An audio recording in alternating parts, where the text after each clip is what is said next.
Well, Sunset brought to you by PointsBet. Check out PointsBet's great odds and offers. Download the PointsBet app today and gamble responsibly. Well, the next guest on Uncensored, in my opinion, is the greatest coach and leader, for that matter, in Australian sport. His remarkable success at the Melbourne Storm has transformed the club from a rugby league outpost in an AFL town into one of the most successful, if not the successful, franchise in Australian sport. His success is underpinned by a style built on hard work, honesty, discipline, and accountability. Craig Bellamy, welcome to Uncensored. Thanks, Finchy.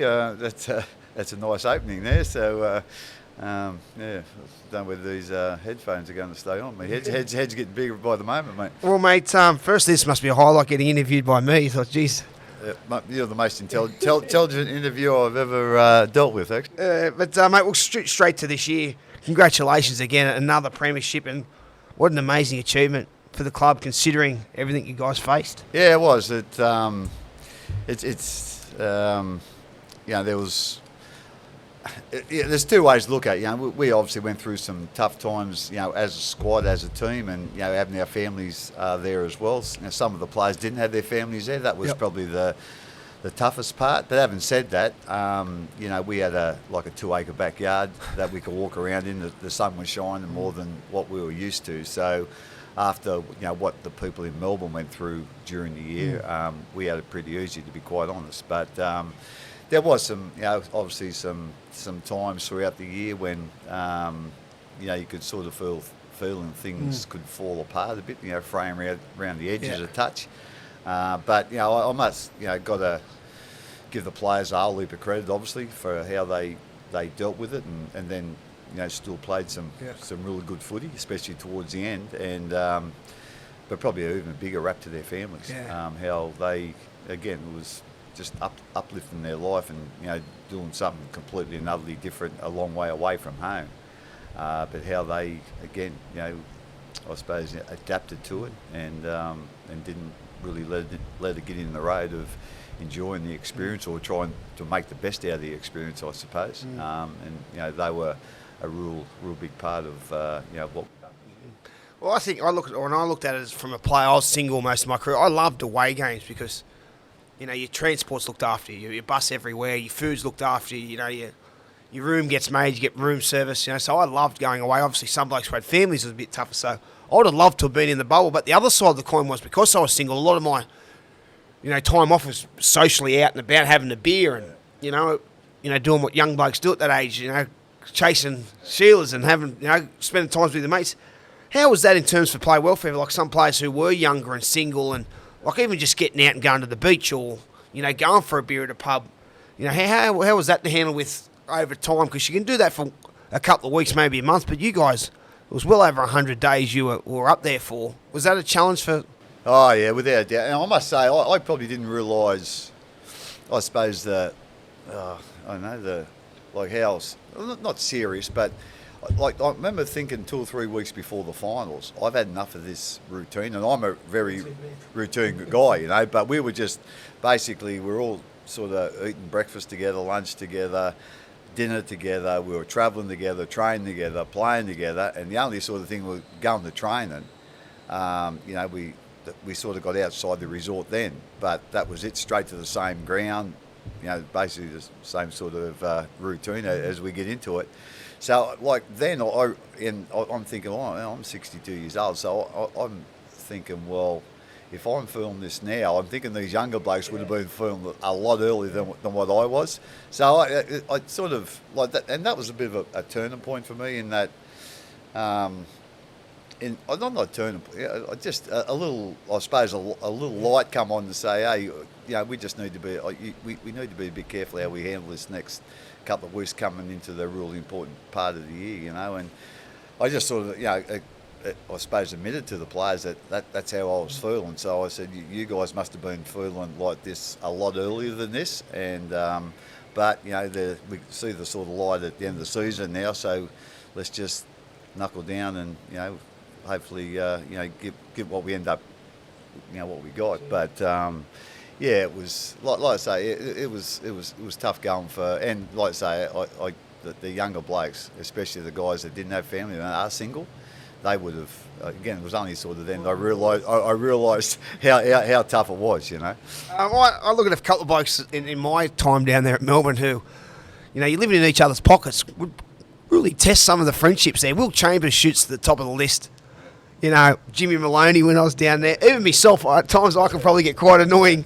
That's another part, you know, when I say that jokingly, but in all seriousness, that it certainly tests friendships and, you know, how close you are with someone when you don't have time to get away and you're in each other's pockets for so long. The first 6 or 8 weeks, it was probably a little bit. I suppose that probably worked to our advantage a little bit in that, you know, we were living out of each other's pockets, so we got to know each other a little bit better and whatever. But you could sort of feel after that there wasn't as many blokes down on the ping pong table, or there wasn't as many blokes down there playing on their games. They were probably playing in their rooms on their own. So, yeah, I guess it's different for different personalities. So it was just a matter of after that, you know, where the water settled, it was basically what you need to do for you to sort of stay sane, you know. So I think everyone sort of, you know, picked up on that. You know, we had some, you know, good social sort of outings, but we had a little thing every week, and you know, different players got up. You know, basically it was just taking the piss, and you know, it was just like a comedy hour really. But the guys done a really good job of that. They put a lot of work into that, and I must say that was one thing that I look forward to every week. You know, when probably. And after the season finished, if I missed anything, it was probably that. So that's the thing I remember. Yeah, the two things for me that stand out, the things I enjoyed was that the Storm hour once a week. I really love that, and you would have loved that. You probably would have been running it. But and the other thing I really enjoyed, you know, I basically see my grandkids every day because like Aaron's on her coach and stuff. So I'd see them once or twice during the season, a week in Melbourne, but. You know, up there, I was seeing them every day. So that was basically one of the things that sort of helped keep me going, I suppose. Probably, at the time you think it's an obstacle. Well, I'm sure when all the boys look back, you know, 5-10 years' time, it'll be with such positive memories and how good it was. Mate, not only were the COVID and the bubble obstacles to face, but there's new rules in the game. You just had that extended break. Like I know how Melbourne Storm is a club that, in my opinion, and I think I've got a fair opinion on because I play for just about every club, is the hardest. They train harder than anyone, and the pre-season pushes you to the limit physically and mentally. It's hard enough to do one of them in a year. The boys virtually got 2 pre-seasons, the 8-week break, and then the new rules come in, and then the Storm will probably not longer to adjust anyway, but a couple of weeks not at where we usually are or at their best. How hard was that to adjust with? And on top of that, the travel. So now you've got to travel on the day, so it's bus from the Sunshine Coast into Sydney, bus to the grounds and home. So that's, you know, you usually travel the day before being in Melbourne or because being in a state. So how hard was that to adjust to new rules and new preparations in turn to get the form, you know, and the standards, play the standards you guys expect? Yeah, like the new rules, obviously, I don't think they really suited the way we were playing. Yeah. So we had to find, well, not find, but we had to work out, you know, how we need to adjust, you know, to take advantage of the rules, or, you know, at least don't let the rules, you know, be one of our enemies, basically. So that took a little bit of adjusting to, and obviously, you know, the coaches having to say, but also, you know, the players, like the older players and the key position players, that they were the ones that, you know, spoke about it, and we tried things. You know, it probably took us, you know, I think six weeks to really settle into it and do a couple of things that helped us, you know, take advantage of those rules, I suppose, or use those rules to our advantage, you know. So that was one part. Obviously, the travel was interesting. Like I say, we tried to look on the side of, okay, there is some advantages here. Okay, so we get on the bus, we go to the airport, we pull up beside the plane you get on. Like you don't have to go through and get tickets and whatever. It's like you're a rock star. Yeah, well, it's like you're going on a rock tour. Yeah, so they're all charter flights. So that was good.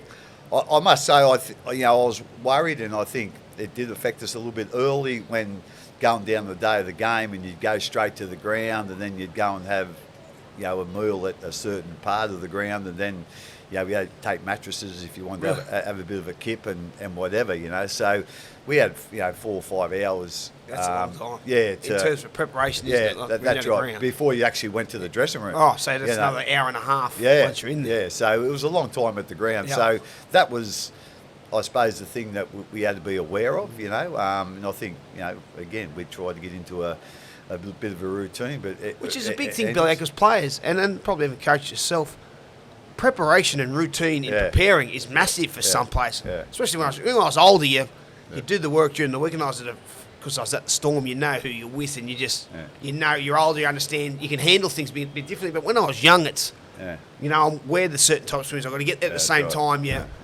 ankle strapped at the same time, So for certainly young blokes, that can certainly throw people out. Oh, no, and it was, again, we're into, like a lot of our mentalities, as you were saying, about routines and getting the routine for yourself. So basically, the normal routine has been thrown straight out the window. So we had to work out some ways and basically, we done a couple of things, that I suppose fill the time in, and then basically, the individual had to decide, what worked best for them as well. So I think, and again, the positive part of that was straight after the game. There was no going back to the hotels, which probably would have been good because obviously it's tiring when you play an NRL game. But once you get home, but next morning you wake up in your bed. So we weren't getting back a lot till 2 or 3 in the morning, which is late, obviously. But we obviously give them the next day off altogether, and so. You're not really wasting that next day from travel, are you? No, that's right, yeah. So you're not going back to the hotel room, then getting up, and then you're not getting back to Melbourne to probably at least at lunchtime at best. Usually it's 1 or 2 o'clock in the afternoon. So we were waking up in our beds, even though we'll probably sleeping in a bit, which was handy. But so, like I said, there was a couple of I suppose negatives to it, but there was a couple of real positives too, and we tried to consider the positives before the negatives. And I always say, I'm biased towards the Storm. They're my favourite club. The team I do support.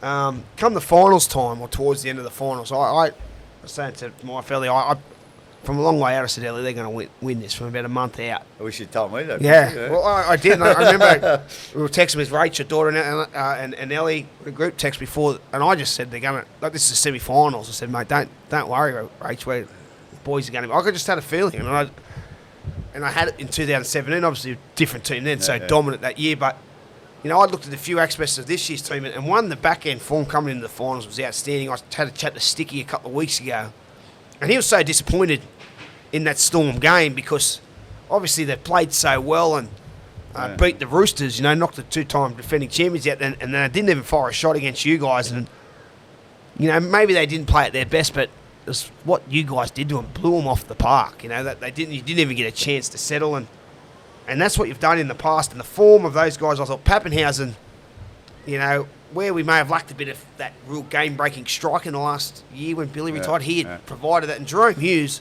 and this is not through his fault last year, he only got a couple of weeks before the semis at halfback, but 12 months later, he's one of the best halfbacks in the competition, or certainly the most efficient. He was superb as well. So a couple of areas where I thought, for lack of a better word, were not letting you down, weren't probably as good as they were this year. Those two guys were great, but the form to think you just blew the Raiders off the park, and honestly, if it wasn't for the referees who brought Penrith right back into the grand final, you're blowing them off the park too. When you think about it with that team, it was quite an amazing achievement where, again, midway through the season, everyone had said, well, Storm won't make the semis. Yeah. Well, and that's a fair point, and at the start of the year, obviously. But, I've got to give a lot of... I must say that there was parts of our game towards the end of the year, and like I say, you had a real confident feeling about it, obviously. But there was parts of our game that I was disappointed in towards the end of the year. Like I think 6 of our last 7 games, we had 20 points scored against us. I think before that, in the whole competition, we were averaging, I don't know, it was somewhere between 12 and 15, I think. And it's always been a big part of what you do. And that's, I take that a bit personally, because I basically, most of my role during the week is about our defence. Yeah. So I was really disappointed in that, but when I look on the other side, perhaps we didn't use as much energy defensively, but we used it with the ball. And like I say, Mark and Aaron done a great job Yeah. there, obviously, and the other coaches, Hinch and Rolsey. But Yep. also, the players, especially probably the key position players, and obviously Cameron, like with his experience and whatever. And again, a little bit come back to them new rules. We probably got used to them a little bit more, and then we sort of worked out how to use our strike a little bit better. So give a big rap to those guys, towards the end of the year, because we really got our attack right at the end of the year. But as I said, I must say I was a little bit disappointed. I think 6 of our last 7 games we had 20 points scored against. It was only the game against Canberra where we didn't. They only scored 10. But but like I say, we were with the ball. We were really good at the end of the year. I mentioned a few guys there: Mark Brentnell, Aaron, your son, Rolsey, and Hinchy. We'll talk about them more later, but a part of your coaching tree and what role those guys play in the club, it's tremendous as well. But I heard you speak after the grand final. You said how probably was one of the most probably satisfying out of all the grand finals because what you've had to face and how proud you were of the achievement of the 2020 team. Yeah, it was. I think there's since I've been there, we've played in 5 grand finals and Won 5 grand finals. So all those you remember, and they're all got their reasons why they Special. Yeah, special. I think the other one probably, if I had to 12? Yeah, it'd be 12. Yeah. But after what and you were there in 9. in 10 after what we went through, what you guys went through, especially as players, which was very unfair. It wasn't the players' responsibility to decide how we spent the salary cap or how we didn't spend it, or whatever. But what we went through that year, and then to lose the players that we did, and then within 2 years, win a grand final. And we won a premiership. Yeah, minor premiership in 11, and that was probably I reckon Better achievement, wasn't it? Because well, I think that's probably been the best achievement since I've ever been there, to actually win that minor premiership in 11 after what we went through the year before. But then going down the track another year and to win a premiership there, and I really feel, at that time, I remember as clear as day, and I remember talking to Roy Masters about there once, and he said it didn't look like you really enjoyed 2012, winning the grand final, and I probably didn't, but the reason was it wasn't that I didn't enjoy winning the grand final and I understood the significance of it, but I remember being out on the ground and then walking into the dressing room, and there was about 5 or 6 guys from 7 and 9 there. I remember Brett White was there, and Crossy was there, Adam Blair, Big Ben Cross, Steve Turner. I think there was about 6 or 7 of them there, and I just went over and had a bit of a chat to them, and then I went in and just spoke to the team in there, and we threw what's saying. Then I come back out and had a decent chat with them, like we invited them in, but they didn't want to sort of, I say that's the sort of blokes they are, but they were really emotional, and there was a couple of them there with actually fucking tears in their eyes, and I'm thinking, are they really glad for this team, or glad for the club, or is it I lost my premiership and and it just brings back those memories, and that disturbed me for 3 or 4 days, to be quite honest. I just kept thinking about those guys, and I'd always felt, it's not sorry for them, but I always felt that the wrong thing had been done. Again, taking the premierships off the club, that's fair enough, but not fair enough, but it is what it is. But off the players, that's not right. Well, I still don't think it's right, but that I really felt for those guys that didn't get their chance to win another premiership 2 years after. I was in England at the time, and I watched it. I came back and just had one last season with you guys the next year. And I remember thinking, you're so happy for the club. I remember I keep in contact with a lot of the boys in my time in England, and certainly became tighter from that experience. But if I could sum it up, and this is how I said to one junior, he rang me, spoke to me about the store, and I said how much it changed my life, my time down there. And I was only down there for a small period of time. But I said it was like, because I was single, but it was like buying a girl drinks all night at the nightclub. And then, your best mate comes in and swoops in late and takes you home. So I've done all the hard work in 2010, but No, you love right. what you know. But in the same time, I got the chance. You know why it's not in the record books? I won the grand final. I knew what I'd sacrificed before I got to the Storm. I knew what I sacrificed when I was at the Storm, That's right. because I'd been a, you know, I come down there when my career I needed to find, challenge myself again in a team that, yeah, you can come down. We want you to play down here, but we don't need you. You know, it's not like, you know, if you can't come, we'll go find someone else. It's not like that. No. So that was a challenge for me. So I still had those sort of feelings. But you mentioned the 9 grand final appearances, and you never won to big note or boast, and I'll rest on your laurels. But you sit back and look at these numbers: 472 games coached, 327 wins. It's a win percentage of 70%. It's outside of 2010. You've never had a losing season. The worst finish was in 2014 when you're knocked out the first week of the finals. That's the worst finish. 9 grand final appearances, 5 grand final wins, 8 minor premierships. And listen, every teams you coach average a grand final appearance every 2 years. So every 2 years, you average getting your team to the grand. That is just ridiculous. And when you look at teams like South, there's 50 years between winning grand finals. You know, Cronulla, they've won one in, you know. You average getting your club, your coach career, every 2 years you get your club to a grand final. Mate, that is a ridiculous stat. It doesn't feel like that. like someone brought that up not long ago to me, and I thought, you know, that don't. You sure that's right? And anyway, but mate, and again, I don't want to, you know, obviously I played a bit of a role there, but as you would have experienced, we've had some exceptional players, haven't we? Like we've had some exceptional players, and you know, I think the thing that, you know, every, you know, like, you know, people say you have been lucky to have, you know, those players like the big 4, the big 3, whatever, you know, those guys. Big 4, me, Smithy. Yeah, all those guys, yeah. But obviously, yeah, Inglis, Smithy, Cooper, Bill. The thing that I go back, and it certainly wasn't me, but at the time, they only got one of those that was actually signed, you know, while I was the head coach, was GI. Yeah.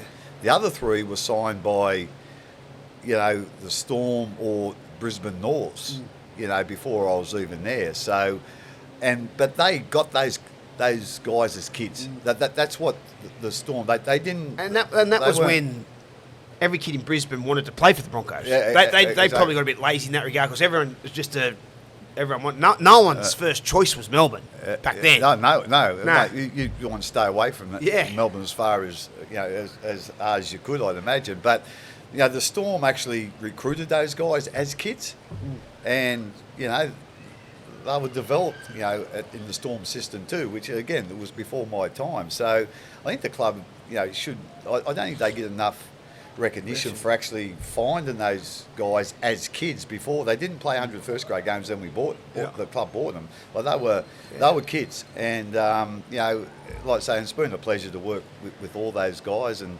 they're all gone sort of different directions. Like GI left after 10, and then Cooper left, you know, the last couple of years of his career. You know, Billy retired there. Who knows what Smithy's Does doing? anyone know where he's still alive, Smithy? We'll get to him later, but has he got like some secret island or something he goes to where he takes no one can get hold of him? I think he's taken a replica of Hitler's bunker, and he's in there He's gone somewhere to find hiding, mate. Yeah, but all, you know, I say that's like a unbelievable, you know, you know, I think the attention to detail in their recruiting back then, how they got those guys, could pick those guys, and then develop those guys, and obviously that you know, they done a lot of that themselves, you know, because they were all hard workers. So, like I say, I think that was, you know, a great base for the club early when their recruiting was spot on. Well, we talk about they recruited them, but obviously, you know, your coaching style and develop, you know, you turned them into champions. We'll get to that in a minute. But before coaching, you played for Canberra and had quite a good career. 10 years at the Raiders, you know, nearly 150 games. How do you look back on that? And you think about that time in Canberra, like under Tim Sheens, you know, what impact did he have on you, playing with all those champions, really, of the game? How do you look back on your playing career and your time there with Canberra? I really enjoyed it. And, I love the Raiders, and still got there's a place in my heart for the Raiders. There always will be, for giving me the opportunity. Donny Ferner, I remember I had a year in Newcastle, and he came up there and watched me and signed me up. But again, playing with those players was wonderful, but going back to the start, like I was there when the club started, and mate, it was tough going. I think back in them days, you played 26 games in the season, and I think we won 4 the first year, and probably we were lucky to win a couple of those. So your playing career win percentage might not as good as the coaching career. No, nowhere near it. But so that was, the first couple of years was tough going. Then, I think we it might have been the second or third year we actually got in the playoff for the last final spot with Southland, but they towed us up. It was top 5 back then, wasn't it? It was different. Yeah, I think it was the top 5, yeah. But then, basically, when, Mal come in 86, and then Gary Belcher come the same year, everyone expected, what Mal give from Mal, but Badge was a bit of he was a bit under the radar, but his first year at the Raiders was tremendous, and just went on to have a wonderful career. And I think Boxhead come down the same year. Kevy was down there for a couple of years before he went back. I think Kevy come in 87, I think. So then all of a sudden, Bradley Clyde come through, and Ricky come back from, what's his name, Laurie come up from G&E, and then all of a sudden you had all these superstars there. So it changed a lot in, from 82, you get to 88, 89, and then all it was a superstar side basically. So, when the superstars come, I didn't get as many games, obviously. So I was, if someone got hurt, I'd be the next bloke in, basically. But it was really enjoyable, and it was enjoyable playing. I've always enjoyed playing. And I've always enjoyed being part of the game. But also, back then, there was, we had a good feeling off the field as well. It wasn't obviously full time then. Nearly all the guys were working. There was a couple that probably didn't, but everyone was working. And it was just a good time. And as you say, like Wayne come in 87, but he didn't stay long. He went back to, when the Broncos formed. He went back, and then Tim Sheens come. And but having said that, like Tim was a wonderful coach. And I've a lot of things that I've done of Tim? Yeah, from Tim, especially the technical and tactical part. Yeah. From Wayne, I learned a lot as well in Brisbane. But, Don certainly wasn't as technical and tactical as those guys. But I tell you what, for me, Don's legacy at the Raiders, he was our first coach. To me, he had a really good eye. I think he went down and picked, Laurie out, and, these guys out. But the one thing he gave us is a value of how important is hard work, hard training. Some of it... You certainly picked up on that. Yeah. Because well, playing under you, that's one thing you do if you're in a Craig Bellamy team is you work hard. But the thing with, if someone tried those training sessions now, it's not, it's not, I suppose... Cutting edge. Cutting edge or scientific. But it still has its purpose. It was good for your head. Yeah. And you just had, that here, I've got to run another 50 metres. I get that hill, I've got to run up that hill, and you don't stop until you get up the top. So it was this, you have to work hard, but it was really, you really had to push yourself. And for me, I found that it was quite, for my mental toughness, I suppose, for want of another word, that he really brought that. And there was a lot of good players that were playing at the end of the 80s that were there early as well. Guys like Chris O'Sullivan, Ashley Gilbert, Jay Hoffman was one hell of a player too, and he was a typical Don player, very tough, very strong. In that he could take some punishment, Jay, and his son. Keep coming back. Yeah. Well, he had to. He had to. He's running off me a lot of his career to get some of my shot balls for coffee. Exactly. Well, mate, you talk about that. I remember it wasn't a great day for me because we had Billy Slater's wedding at the end of 2009 on the Saturday night, and Billy, obviously, because he played for Australia, didn't come back until after the Christmas break. But a few of us, we started training the next day in November, and we did the run of the tan, the Botanical Gardens in Melbourne, and you run around it twice, and it's 3 or 4K, and then you get about 2 minutes rest and you got to go again. And the end of the run, you make everyone run up. It's like a 30-metre hill run. It's irrelevant on the run, but it's just that hot last bit. You run 3K, so you think 30 metres is nothing, but you're just going, what? I can't get up. Just little things like that. And I remember at times, like, this is probably not going to help me in any way except for, the fact that, you do it and where parts of my career I would have been whinging. Yeah. By the end of it, you take everything on because of, that mentality it gives you. Yeah, well, again, I suppose, as coaches, a bit of you comes out in your coaching, in that I wasn't a very good player, but my strength was my fitness. So that's something I've always believed in, and I still believe. I think, the fitter you are, the better you're going to be. I don't care how much ability you got, but if you've got that fitness level and you've got that strength that when you get tired you can keep going, well, that's going to help anyone. Doesn't matter what their talent is. This is what Ricky Stewart, a quote from Ricky, said about what you just said then. He said he believes coaches coach how they play, and he said Bellyache was a real hard worker at his game and how he trained. He said he prepared, a stickler, attention to detail with his preparation, always looking to improve, and that's how he coaches. Would you say that's not far off the mark? No, that's. I didn't realise Rick was that smart. We never spoke about that. Don't tell everyone. I think that sums it up really good. I think, what sort of worked for me, I try. But I understand there's other guys out there that are a whole heap more talented than what I was, and you've got to. The thing I have probably learnt. Well, not. I don't learnt, but you sort of come to, you come to realise that, we just want to use in our team. We want to be able to use the players' strengths. There's no use, again, you want to improve their deficiencies. A certain, you can push them up a certain way, but at the end of the day, they're in the team for this reason. So let's get it better. Let's use that, and as you said, try and get better than that. I think. A lot of the guys find it easier to get better at their strengths than they do their weaknesses, So that's probably something I wasn't great at early in my career, but, the last, I don't know how long, but I've always sort of, we just try and build our game plan around the strengths we've got within the individuals, and then, hopefully it'll become a collective strength. Well, when your coaching started, you started lower grades at the Raiders coaching. Then you get an opportunity to go up to Brisbane under Wayne, where Brisbane were the powerhouse of the league. Now, not a lot of people not know. I'm not sure this wasn't the title, but your strength and conditioning or performance. Performance coordinator was the title. I tell you what, you weren't a bad coach for a strength and conditioning. I tell you, that's where all the coaches might go wrong. Very strength and conditioning coach, and you know what?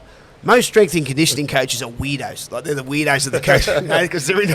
So I tell you, you've certainly bucked the trend there, mate. What was that like under Wayne? Because in those times, like I just said, the Brisbane, the powerhouse, the Alfie, Kevy, Petro, Gordon, this goes on. Wendell, characters, tough men, Webke. What was it like up there? And the standards was like under Wayne, and then you get the opportunity at the Storm. And why did you choose them? Because I know over the years the Tigers chased you pretty hard, West Tigers before that. There was other opportunities. Why the Storm? So, two-part question there. Yeah, well, I really enjoyed my time at the Broncos. Really enjoyed it. I've seen, obviously I'd been at the Raiders for, 10 years playing. I think, I was coaching the lower grades there for about 5 years. So, probably the main reason I went up there was, to see something different. And I did. Without a doubt, like when Wayne was in Canberra, like I was injured for half that year, so I didn't sort of play under him all week. But it was interesting to see, like at that time, Tim and Wayne were obviously the best, and they had great records and great reputations and whatever. But they did things nearly 180 degrees different, So that was a good eye opener as well, Like there's more than one way to skin a cat, obviously, you know. But like I say, I really enjoyed my time there. I found the players, even like a whole heap of superstars, but that they were really good guys too. I enjoy working with all those guys. I really got on good with them. So basically, how I got into the coaching bit there, it was it's a funny story. So my job obviously was the preparation of the players, the physical preparation. But Wayne didn't have an assistant, So So during the pre-season, I was fairly hectic, so I didn't sort of stick my head in the coaching hole. But during the year, I probably wasn't as busy. So, and I noticed like after a bit that Wayne didn't do anything on the opposition, whereas Tim was big on the opposition. Yeah. So I just started watching a bit of who we're playing this week when I had a bit of time and put a couple of notes down and give them to Wayne. And sometimes he took interest and sometimes he didn't. Yeah, I remember there one day he said, "What's this?" and just screwed it up and threw it in the bin. Same time next week. I'll bring that. But after a little while, he sort of started taking a little bit of notes of it, and then so. I think it might have been the second or third. But I can imagine time down there. Alex Corbo was a spit. I can imagine Nick Stone coming in and Billy, I've done some notes. You just go get them. I probably would have done the same in the vid. But yeah, so I started. That was basically my role during the year. I still had the other role, but and it's funny how I end up. Like I sort of help Wayne during. Obviously, during the year, but he went. So when he went to Origin, he always obviously went in the camp and stayed in camp, which they all do. It was a little bit different back in them days, but so I remember it was in 2002, I think he was coaching, and he actually come back, I think he might have meant to. Anyway, he said we're not going to break because. They go into camp and then they break for the weekend. Yeah. So he'd come back and coach and I'd just do my regular run on the field. So he said, I can't remember the reason was. I don't know whether they sort of went down in the first one or I just can't remember the reason. But anyway, he decided that they were going to stay in camp. So that was it. So he said, the players are in camp, I'm in camp, so I won't be coming back. So you're going to have to coach them on the weekend. And that was the first, the Tigers up. Was that the Baby Broncos? Yeah, Baby Broncos. Yeah, so that was the Tigers at Campbelltown. Yeah. And I think we played St George on the Sunday, and then we were backing up at Campbelltown on the Friday. So, it was 10 or 11 players in the Origin side from the Broncos. So we were basically no chance. But we went down there and somehow we won. Yeah. And then But before that, no one ever showed any interest in me as a head coach. And all of a sudden, when I'm the next best thing, next came off the ring. Yeah, it's sort of, it's a story that just goes to show how fickle life can be sometimes. You just need this one thing to go right for you, and then then all of a sudden, there was a heap of clubs wanted me to be their head coach. And like I say, and it was just like, I think we had 2 sessions of probably. Half hour, because of the short turnaround, and all of a sudden, as you say, I'm the next best thing. So it was interesting how that happened, and I actually it was a funny thing. The first offer I got was off the Tigers. Yeah.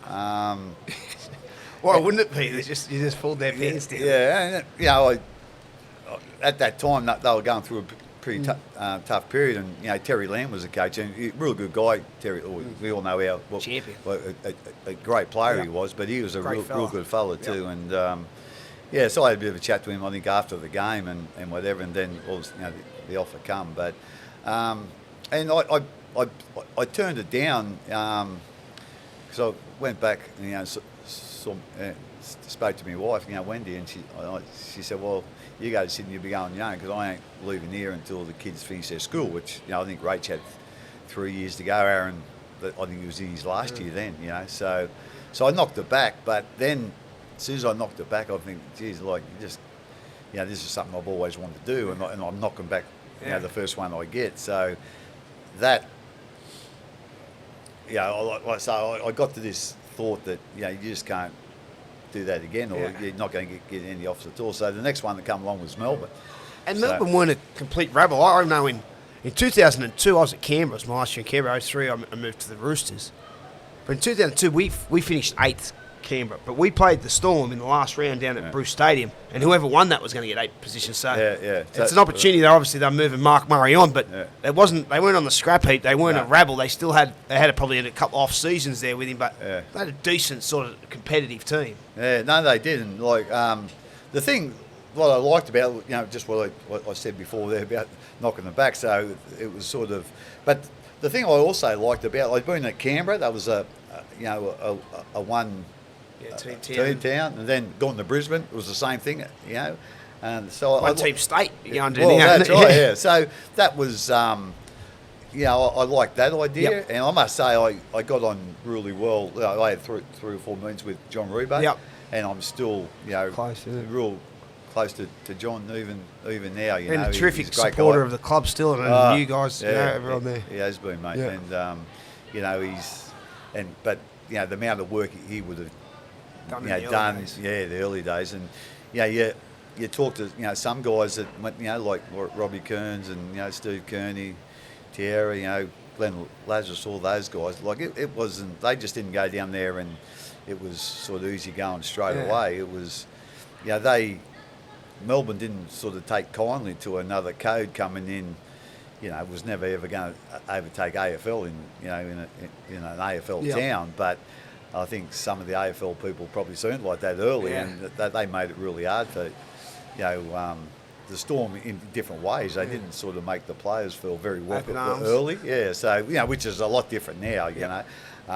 But so I just like the idea of that the one team in the one town, and but as I said, Rubes was very I suppose persuasive in what I suppose the up was for the team, the Storm in Melbourne, and so I ended up going down there. Well, you get down to Melbourne. What were your first impressions of the club, and what obstacles did you face? What improvement did you think needed? You're a rookie coach. What did you think needed to change down there? Did you think anything at all, or what were the first impressions? Well, I watched a lot of their games, when I was sort of signed, so I got a bit of an idea of what they, footy players and as a team, and what they were trying to do as a team, perhaps. The thing that I know, and this is pretty predictable what I'm going to say, but I just thought after a couple of weeks of our first couple of weeks of pre-season that they weren't fit enough, to be quite honest. So, that change. Yeah, So basically, we picked up our. I suppose the intensity was, I suppose the main thing that I sort of noticed. Having said that, I'd come from Canberra, which had won premierships last. Then I come from Brisbane, so and those clubs did train hard. Like I had nothing to do with the training then. I wasn't there performance, but as far as the physical, but both those clubs train really hard, and I thought Melbourne probably wasn't at that level at that time, So again, that was me. I suppose my main thought early, and so like I say, our pre-seasons, I've become a bit. Everyone talks about how hard they are, but at the end of the day, I just want. I suppose the mentality is, if you get through a pre-season, well. Whatever gets, can't wait for a game. Yeah, whatever gets thrown at you in the game or during the season, you should be able to handle it. Yeah. Now, one of the, probably people who aren't involved or close knit with the Storm or understand the Storm. Frank Panisi, the football manager, general manager, whatever title you want. I think he signs in 05, 06. It was a huge signing, and his relationship with you and the success you two guys have together, the relationship you have together, how you bounce off each other and work together. And it's probably someone who's obviously not in the spotlight as much as yourself, who's been hugely important down there. He comes, and then a relationship forms between you two, which is continued through today, and it's unrivaled at really any club. The success and combination you two guys have. Yeah, it was funny. I think Frank come in at the end of 7.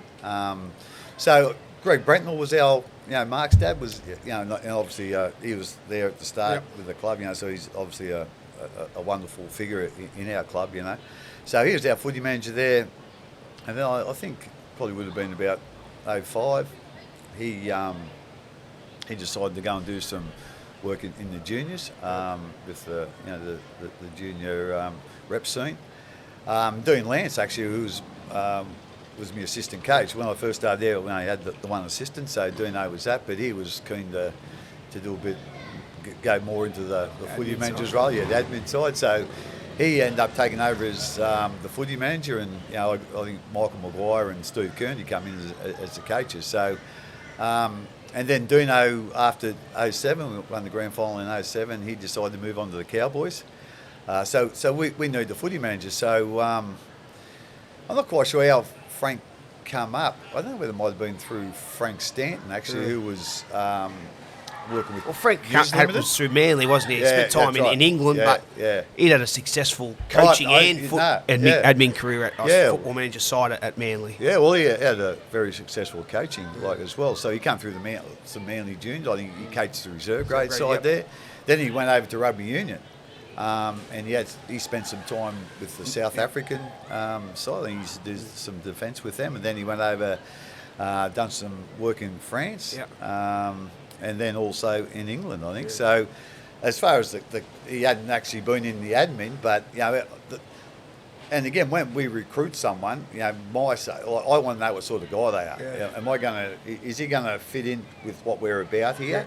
Is he going to? And again, it's not just the players that we expect to work hard. He's got a good work ethic and whatever. And whoever I spoke to that it had anything to do with Frank, only spoke very glowingly of him. So, he came to the club, and we've got a really good report with each other.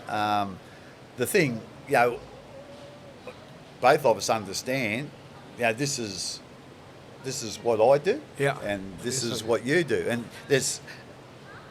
at times there's going to be, it's going to be a crossover, but obviously we've got to work together. Yeah. But I can, and I think we really understand that on what, my job is the coach of footy team. Yeah. Frank, your job is to organise, the travel, all that stuff, So basically, and Frank goes to the board meetings and explains that stuff there. So handles all that fun stuff, Yeah, well, exactly. And that's what basically I think Frank. I think he said it a couple of times. Probably not when I've been around, but he's basically said, I just want to let Craig get on with his coaching. And Frank's a footy person, isn't he? He's not like he's not a suit type side. He's not the businessman in there. He's a footy person, so he probably understands that better than most, and makes that probably easy to work with. Yeah, he just makes my job a whole heap easier than what it could be. Yeah. At times it's not an easy job, but he makes it as easy as it can be, and basically.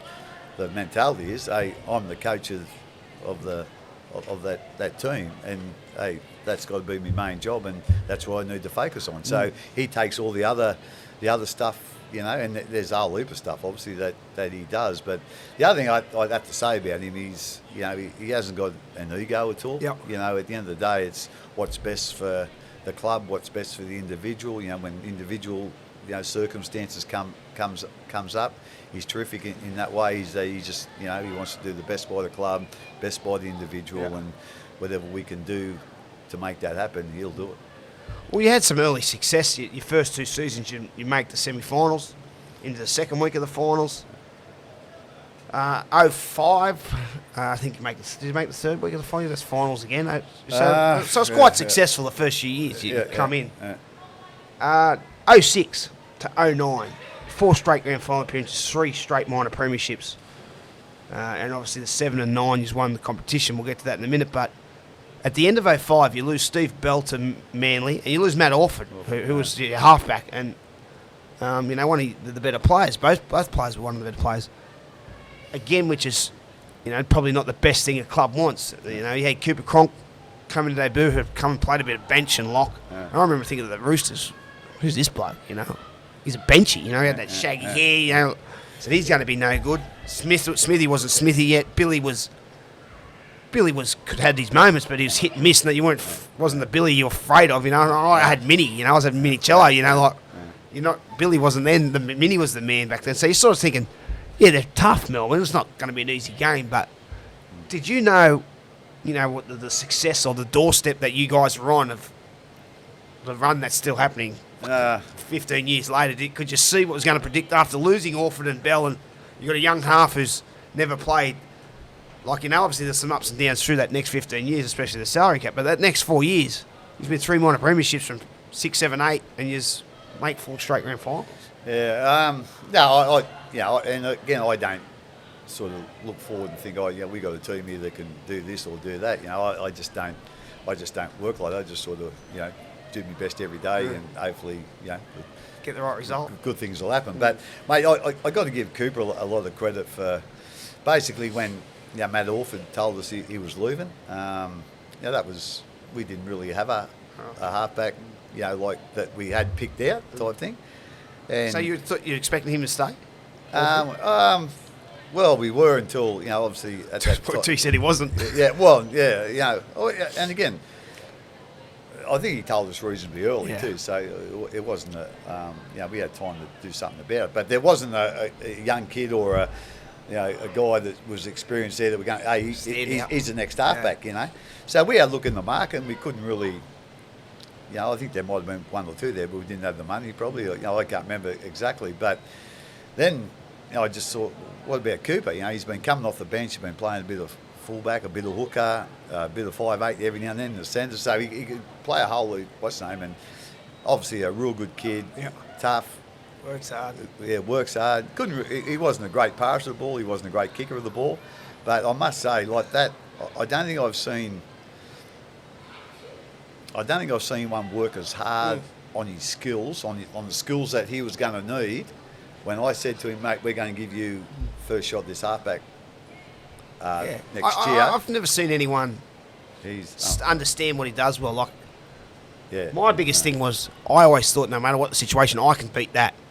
Which was good because I had some moments which were great, but it's also bad because I've come up with errors. I did things people probably couldn't do, but I made errors people wouldn't have made, Where Cooper's ability, obviously worked hard on his thing, but sticking to what you told him, the instructions you told him, or the game plan that was, and maximising that to the full potential and not sort of had the sort of discipline to know, well, this is what I'm doing good, I'll stick with this. Yeah. And like I say, that's why I admire him. I admire all the players that play with, but I admire him so much because, usually your halfbacks since they've been 10 or 12. He hadn't played halfback, he was 22. And your personality too is the type. Yeah, he didn't have halfback's personality. No, he didn't. He wasn't as... He was a cranky little bastard. Exactly. He wasn't mad either. Yeah. So twist his arm and get him younger. He's a bit different. Have a beer and lighten up. But so he changed the whole thing with his footy, and he had a good work ethic, and he was tough. But mate, the amount of work he put in, and as you say, as it went on, he always played within what he was capable of doing. He was never ever, like Billy was. I'll try this. Haven't we practiced in the trainer first, Bill? They tried in the 70th minute. Yeah, exactly. So, like Cooper was, he was a great foil for Billy, and probably Billy was good for him too because he'd make Cooper think about things Cooper wouldn't think about. So plenty of times Cooper would go, "No, Billy, no," and Billy would say, "Yes, yes." So, but like so, I really admire him for. How disciplined, I think you use that word, how disciplined he was at learning the things that, this goes against what I said before about the strengths. Yeah. But he had some of those strengths, I think, but he never ever had to use them. But like I say, in that year, he become exactly what we needed, and he was exactly what we needed right up until he left. And obviously, he went to the Roosters and won another 2 premierships. So nice of him, wasn't it?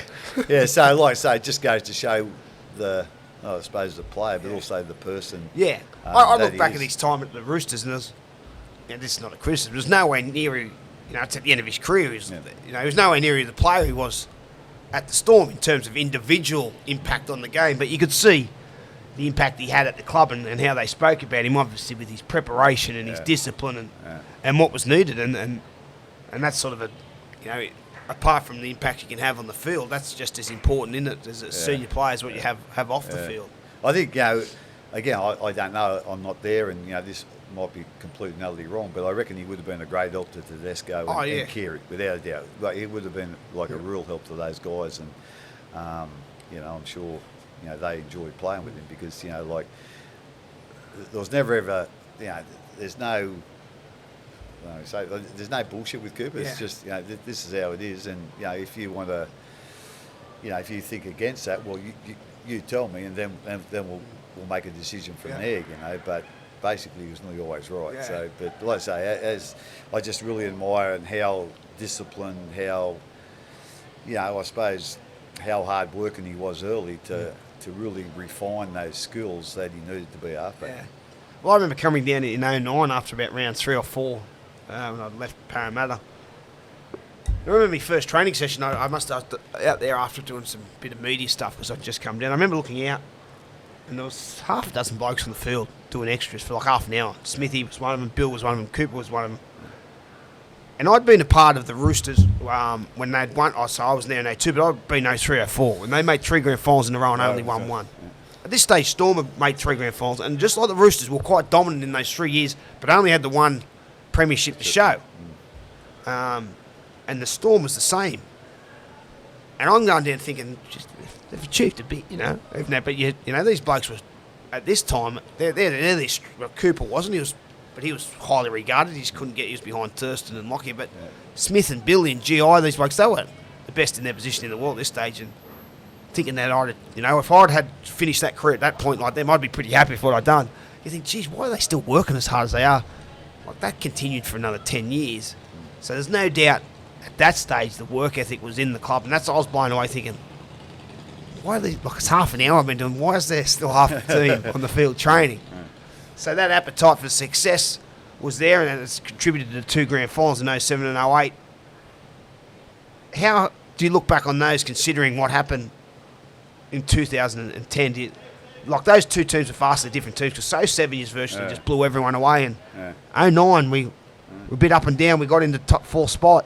We had to come up with a couple of wins in the last couple of games to finish 4th, and then we just hit the go button and blew everyone away. Yeah. I think, obviously, in 07, as you say, 07 was similar to 17, to be quite honest. It was, we were quite dominant throughout the season. And then we got, touched up by Manly, obviously, and, I take a lot of that on my shoulders, with what happened to Cameron. I sort of, the way I sort of reacted, I shouldn't have done that because it took a lot of energy out of our team for that grand final. So I was... Coming to 2009, I probably realised that sorry to interrupt. You'd been minor premierships three years in a row. So it takes a toll. Yeah. So, but coming into 9, I was very determined. I was going to make up for my mistakes, and I was going to work extra hard to play my role the best I could. And obviously with what happened to Smithy, he was very determined as well. But as you say, we were really up and down that year. And we had a little bit of luck in the finals. Back then it was McIntyre system. One play eight, whatever. So the Dragons got beat by Para, which gave us the week off, wasn't it? Yeah, and there was whoever, I think 7th beat 2nd as Brisbane well. beats the Titans, I think. That have been right. I think Broncos may have beat 6th versus 3rd because we were 4th. We were finished 4th, and Manly finished 5th. Yeah. So we played them at home, but. We had to have 2 upsets for us to have the week off, which we ended up doing. Yeah. So we've got the week off, and I remember we played. Did we play? No, Brisbane. Yeah, that's right. That was and then coming into the grand final. But and again, a little bit like this year, we were sort of really built our form into. We were quite. I think we played Manly down. Right towards the end of the season, and we had to win that game to get into the top 4. I can't remember, but like I say, we were up and down that year. But when we come to the finals, we were basically red hot, And I remember that the first, and you're right. I've never how determined. I know you spoke about how determined Cameron was. I've never seen him as that serious. In my time involved with him, I remember just being out on the field in the grand final in the huddle. Smithy just obviously when he speaks he commands so much respect, but just the intensity in how he spoke. But I remember the start of that finals, and I was a single guy, so I was close mates with everyone, but I used to knock around with Will Chambers. He was younger than me, so took him under the wing. But late Ryan Tandy was in our team. And after we played the Melbourne, Manly first week at semi-final, we were doing the lap there at Etihad Stadium thinking of the fans, and I remember sitting back just laughing, boys going, we're going to win the grand final. Like, looking at all the big guns, they were tapped in, they were all in. And especially with the video sessions, like GI usually sits in the back corner so he can have a sleep. He's saying, Craig, stop that, take that back. He's pointing things out, and I'm giggling, going, look how serious he is. I didn't even know he was in the video sessions all year. Now all of a sudden he's pointing things out. And being a part of, not having such a responsibility in terms of where I'd been in other clubs. I was playing lesser role or more, I was the second banana or third banana, so to speak. The ability to sit back and just go, look, we're not going to get beat here. You just knew how serious these guys were. It was quite a ride. Well, like I say, I couldn't see that coming. They say you felt it, but I just remember when we got into that series. Yeah. We again, obviously Parramatta got real close to us at the end, but the way through, like our guys just sat, focused after what happened, the year before, I think, and it was going to take a good performance by a good team to beat us. Yeah.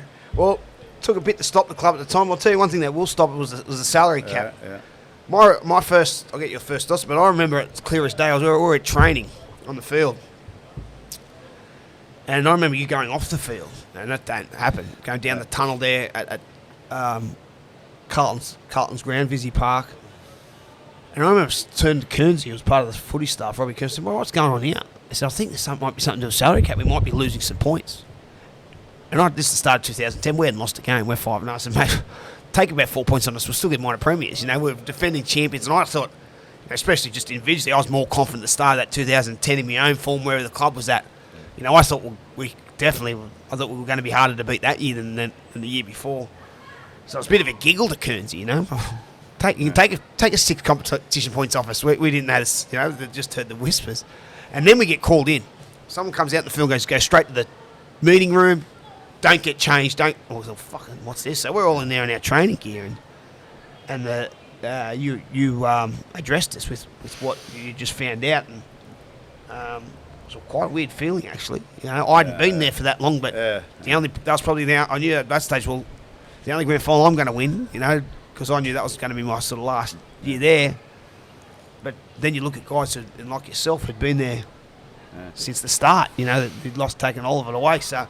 How was that in terms of the personal and emotional toll that you had to deal with? Well, that day, I got obviously like everybody else, I got a shock, and I remember, I think at the time, I don't know whether Frank or someone said, well, it might have been Peter Maher actually. He said, I'll tell the players. I said, no, it's my job to tell the players. So and I remember just sort of spelling out what happened as far as the penalties, and I remember looking at Smithy and the tear rolling down his eye, and that's when I sort of lost it, and I ended up have to leave the room. I didn't want to sort of be teary in front of the players. So, but mate, that was outside some personal things that happened in your life. That probably the hardest thing I've ever done in my life. Not just then, but the whole season. And as you know, mate, it was tough on players. What was happening, and what was happening to some of the players in the papers. What was happening when our bus pulled up outside an away ground. And one positive was we were playing the Raiders. We're going out to warm up. We're going out to. And there's a bloke hanging over the fence over the tunnel, and he's into Smithy. Smithy's usually wasn't allowed coming out for the warm. He's into Smithy. Yeah, you want money? Anyway, the bloke didn't see me coming. I come about 5 minutes behind everyone else. I can't remember if it was a $20 or $50. I think it was $50. He said, you want this? And I've just gone, thank you. Took his 50, put it in my pocket and played with it. I put it in my sock and played with it in my sock for the whole game. And I come back in the shed and said, mate, you see me still that boy's 50? And the boys thought I was lying. And I pulled it out of my sock. I played with it the whole game. That was one positive about but it was hard, wasn't it?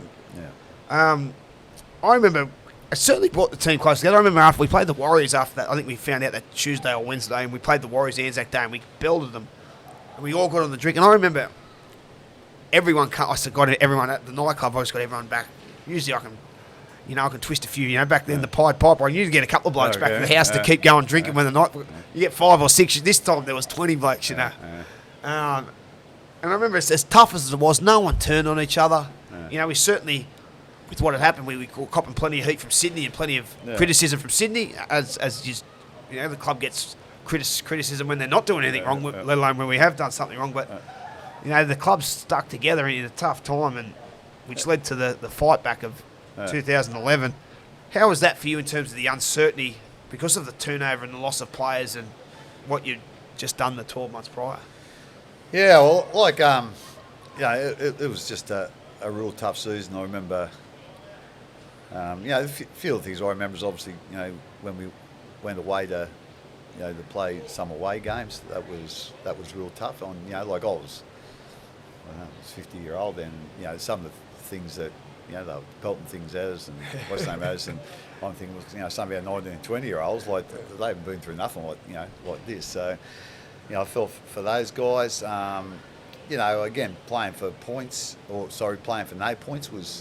I found that probably the toughest to start with. And with all due respect, you talk about, you have standards in your club. I reckon I let my standards slip probably the first month after, but then after that I thought, stuff this, this is... Because it's too hard to play on the weekends if you didn't do. Yeah, that's right. Like you can say, you don't have to take it serious, but you couldn't have fun on the weekend. The fun's when you win, and you couldn't win on the weekend unless you did that hard work. You had that preparation, and we were getting more people turned up to the games too, like from Melbourne. So I reckon they deserve more than what we're getting them that first month. I think 5,000 people signed on when the fine come down. 5,000 fans. Always be grateful for what the Melbourne people did. They really supported us, and they could have. I think there's no one going to turn up to our games after this, but they really got behind us. So we owed them something too. To go out and like I say, that first month after that game, we let our standards slip a bit, but after that, I was so proud of our performances. I think we would have finished fifth or something. Of course we would have. We won as many games that year as we did the year before. We won the comp. Yeah. So, and then 11, obviously there was a whole heap of players left. You left. Yeah, I think it was a close decision between me or Smithy to let go. I said, Smithy, you got a better future you stay. But mate, we lost so many good players yourself. Well, there's even blokes like Aidan Tolman. Yeah, well, he went to the Roosters. And then Dogs, Whitey, Jeff Lima, Hoffy, GI. Steve Turner left. Like all those guys sort of left, and I think we had 14 players leave our squad, and 11 of those guys were regular first graders. And I must say, the guys we brought in, without being... You bring in blokes like Gaz Widdop, and not thinking about Gaz, like similar to what you've done to Munster. Yeah. Gaz was the fullback. He turned into a 5'8". He turned out to be a pretty good 5'8". He done a great job. There's a lot of those young blokes. Justin O'Neill. A lot of these blokes come through. He come through at that time. And Bromwich's come through. Jess, he played a bit in 10, but he really blossomed in 11. And then there's some of the outside players too. Adam Woolney come back. Toddy Lowry. Yeah, he'd retired. Yeah. And there's a couple guys like Jamin Lowe come in and give the club all he had. What a great guy he was. The two guys that I sort of think of in that year in 10 was Todd Lowry. Yeah. And we beat him in the the grand final. So and Brian Norrie. So those two come down. So Nos got let go by, I think he was at Cronulla then. So he was coaching. Is it Wagga in Kangaroos? Wagga. So he was going to coach at Wagga. So we threw him a bit of a lifeline. So he sort of give up a new life there to come and, as a 30-year-old, have a shot in Melbourne where he knew no one, whatever. So he comes down. And if you looked at Nos when he first came in, he was a bit battered. He couldn't even touch his toes, his back, his knees, thinking, mate, how's this bloke going to last? He went and played another 6 seasons and he was outstanding. What a confident. And was a great clubman, Nos. Oh, great, yeah. And then Todd comes in as well. So we beat him in the premiership last year.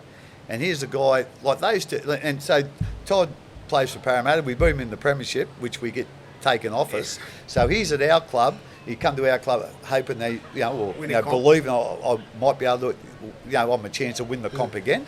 And then all of a sudden, after 6 rounds, we're playing for nothing. And the one thing about those two guys, if anyone was going to whinge about something, they had something to whinge about. Because Todd especially had left a club that could win the premiership, come to the club that beat him, and now he's getting the punishment for what he got taken advantage of. Yeah, and then nice. But I never ever heard a whinge of those two guys through the whole time they were at the Storm. They were terrific clubmen, unbelievable. And probably two blokes who were then in 2012 who were part of that premiership winning team. I was so happy for them. For them two guys there to actually. Todd got his premiership. Nos got some reward for all his hard work. Jamin was in that 17. Those guys that come there and got, real punched in the head a couple of times. mate, yeah, got their reward then, So those guys were unbelievable. Yeah, in 2011, you finished minor premiers, which was an amazing effort with what had happened and the amount of turnover from the year before. You just get knocked out by the Warriors a week before when the Warriors were hot. They come through, and during that sort of period, the Warriors always gave us a run for money, or they sort of compare us, like talk about fighters, styles make fights. They were always worried us a bit there. You win in 2012, like you mentioned, which is fantastic. The first one, which is that, which is not taken away, or the legitimately premiership one, if that's the word you want to use. But I was in England, talked to a lot of the boys. Was this true that it was mid-season slump of 5 losses? She lost 5 in a row. Did you go to the players and or maybe just grab the senior players and say, is it time for me to move on? I think, is my point not coming across enough? Am I not having the same impact on the team? Was that correct on either mark? Yeah, I did. I don't know whether that was the year or the time. I can't actually remember when I went to those guys. I know I was coming to the end and my contract finished that year, I think. So I don't know. It could have been that time, Finchy, but I can't remember. I remember the one thing I do remember about those 5 defeats. Like I'm a bit of a doomsdayer at times, and I'm sort of just going into the office trying to work out what we're going to do this week, whatever. And I remember David Kidwell and Kevin Walters were the assistant coaches then, and those two guys, they're always trying to keep spirits up and laughing at. I hear them laughing in the office, and I felt like going up and saying, "Hey!" But so it was. I think that's basically the most losses we've ever had since I've been there, and to win a premiership after that, we weren't. And to be quite honest, when I remember we beat Penrith to come out of that, but we just slowly but surely improved, But so I did go to the seniors at one stage and say, hey, what do you think? Because I'll move on if you think. Think that's imagine if they said, "Yeah, we've had enough of you." Well, they probably had. But they might have been just being nice. Yeah. Well, mate, 13 to 15, the team's still competitive. Makes the finals, but probably not at the same standard, or the consistency throughout the year.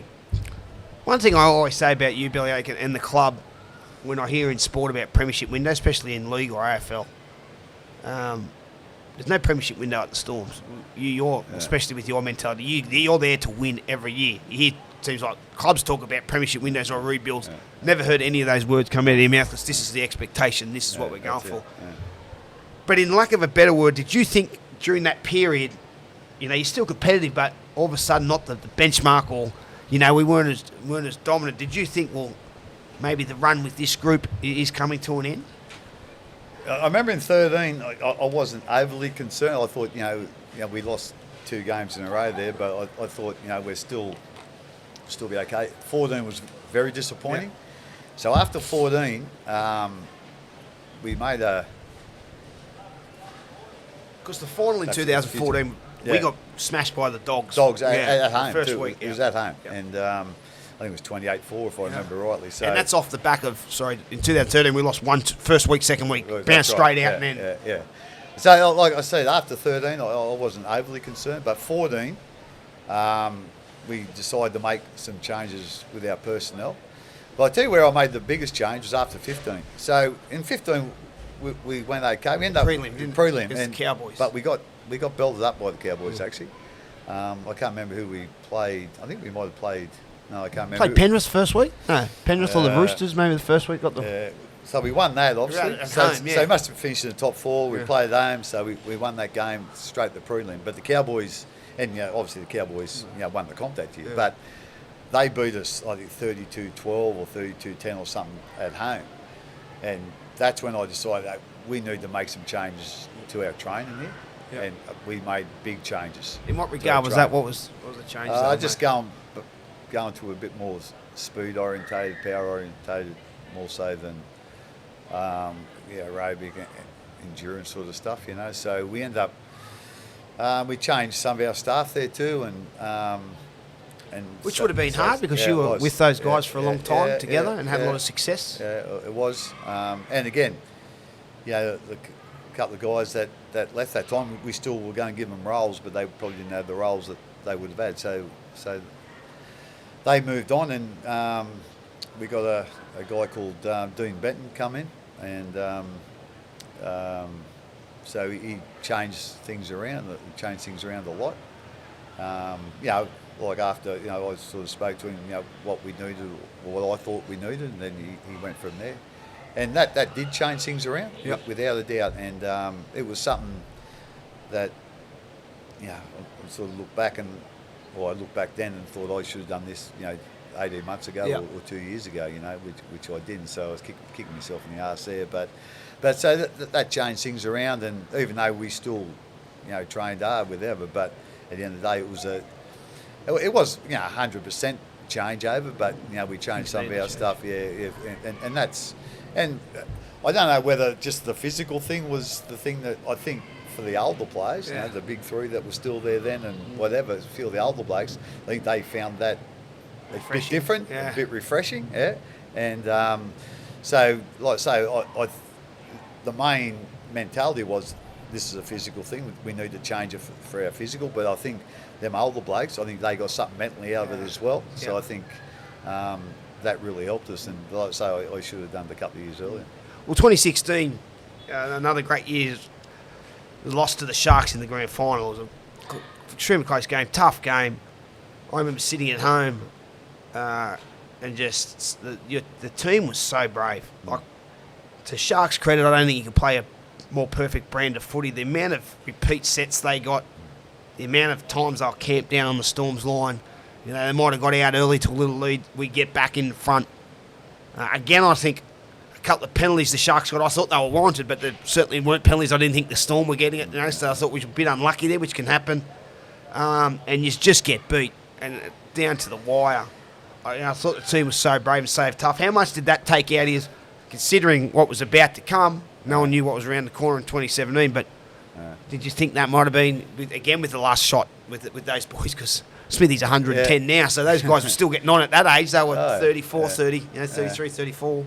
Yeah, I say, we was always, like for me, there's never been a consideration, when do I think Billy's going to be, when do I think he's going to retire, or when do I think he's going to be past his best, Smithy or Cooper or whatever. So I don't think like that, like at the end of the day, they take they're sensible guys, and they know what they're feeling as well. So at the end of the day, it was just disappointing. I was very disappointed, to lose that grand final. And to me, it come down to our start. We started that they sort of got stuck into us at the start, and but like I say, we were remarkably brave, to hang in there and then come back and get in front. But anyway, that was my main feeling from that, and I think that was again an experience in 17 where it made everyone a little bit more determined, and like what happened last year. Well, we weren't going to start slowly in that grand final in 17. Well, we did start slow, and you certainly don't finish slow. If the grand final siren doesn't go, you probably win by 100 if it goes for another 20 minutes. The 2017 season, it's pure dominance, absolutely pure dominance, in my opinion. I'm a footy nerd, and you've seen a lot more footy than me, Bellyache, but in my time, that's one of the most dominant teams. And I think that team stacks up with any team in any era I've seen. Going back to the Broncos 98 team, Canberra's team. And one thing I thought was hugely different from a team point of view was especially the attack was unstoppable. The team had an attacking ability that could score from anywhere on the field.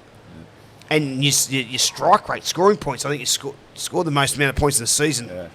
And had an unbelievably attacking ability. That looking back on that season, do you think in terms of just, like you said, 07, like I look back on that 2017 team, it was amazing. Yeah, it was. Lost 2 games all year, I think.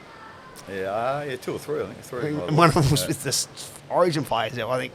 Because I can't remember. But, like I say, I always, people ask, do you think the best Storm side since I've been there? Obviously a lot of people say 99 too, like they won the premiership. But for me, it was probably 07 and 17.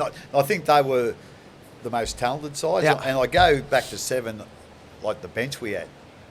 And Jeremy Smith, those blokes, wasn't it? Jeremy Smith, Matt Guy was Jeff Lima, and I think Mick Crocker was Crocker the other bloke off the bench. So Mad Dog off the bench. Mate, that's a strong Yeah. bench. That's It was a strong like, bench. like 2017, wasn't it? Well, it was. Yeah, I can't remember our 17. Yeah, Who was Nelson, that? yeah.